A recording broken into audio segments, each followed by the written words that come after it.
দর্শক শ্রোতা ও আমার এমপিওভুক্ত বেসরকারি শিক্ষা প্রতিষ্ঠানের স্কুল ও কলেজ পর্যায়ের সম্মানিত শিক্ষক মণ্ডলী ও কর্মচারীবৃন্দ, আসসালামু আলাইকুম ওয়া রাহমাতুল্লাহি ওয়া বারাকাতু।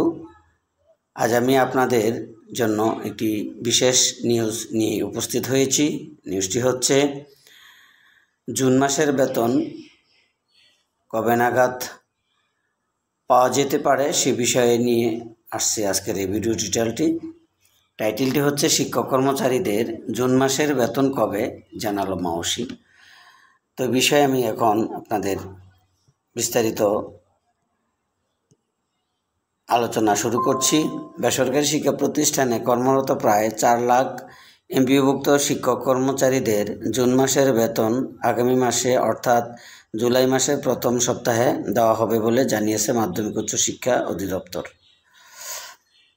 বিষয়টি নিশ্চিত করেছেন মাওসির এডুকেশন ম্যানেজমেন্ট ইনফরমেশন সিস্টেম সেলের এক কর্মকর্তা। তিনি বলেন, শিক্ষক কর্মচারীদের জুন মাসের বেতন দিতে ইতিমধ্যে কাজ শুরু হয়েছে। জুলাই মাসের শুরুর দিকে জুন মাসের বেতন দিয়ে দেওয়া হতে পারে। জানা গেছে, সরকারি কর্মচারীরা ইলেকট্রনিক ফান্ড ট্রান্সফার ইএফটির মাধ্যমে বেতন ভাতা পান। তবে বেসরকারি শিক্ষা প্রতিষ্ঠানে কর্মরত এমপিওভুক্ত শিক্ষক কর্মচারীদের বেতন ভাতা সরকারি কোষাগার থেকে ছাড় হলেও তা রাষ্ট্রায়ত্ত 8টি ব্যাংকের মাধ্যমে অ্যানালগ পদ্ধতিতে ছাড় হয়। এ অর্থ তুলতে শিক্ষকদের নানা ভোগান্তিতে পড়তে হয়। এর পরিপ্রেক্ষিতে গত 5 অক্টোবর বিশ্ব শিক্ষক দিবস ইএফটি বেসরকারি শিক্ষকদের এমপিওর বেতন ভাতা দেওয়ার ঘোষণা দেয় শিক্ষা মন্ত্রণালয়। এ বিষয়ে আরও একটি কথা বলছি, সেটি হচ্ছে, অবশ্য আমরা গত মে মাসের বেতন জুন মাসে আমরা যথাসময়ে পেয়েছি। অবশ্যই সরকার যদি বেতন ভাতা দিই, মাসের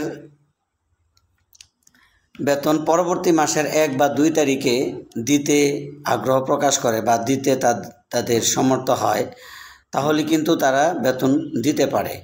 যেহেতু ইতিপূর্বে আমরা জুন মাসে মে মাসের বেতনটা পেয়ে গিয়েছি, তাহলে সেটি যদি সম্ভব হয়, তাহলে পরবর্তী মাসগুলোর বেতন দিতে 1-2 তারিখের মধ্যে সমস্যা কোথায়?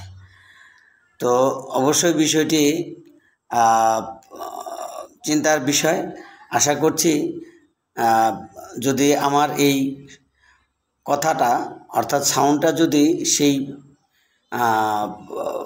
পর্যন্ত যায়, ডোর অর্থাৎ দরজায় যায়, তাহলে অবশ্যই কর্তৃপক্ষ এই বিষয়টি বিবেচনায় নিয়ে অবশ্যই 1-2 তারিখের মধ্যে বেতন ভাতা ছাড়ের জন্য আহ্বান করছি।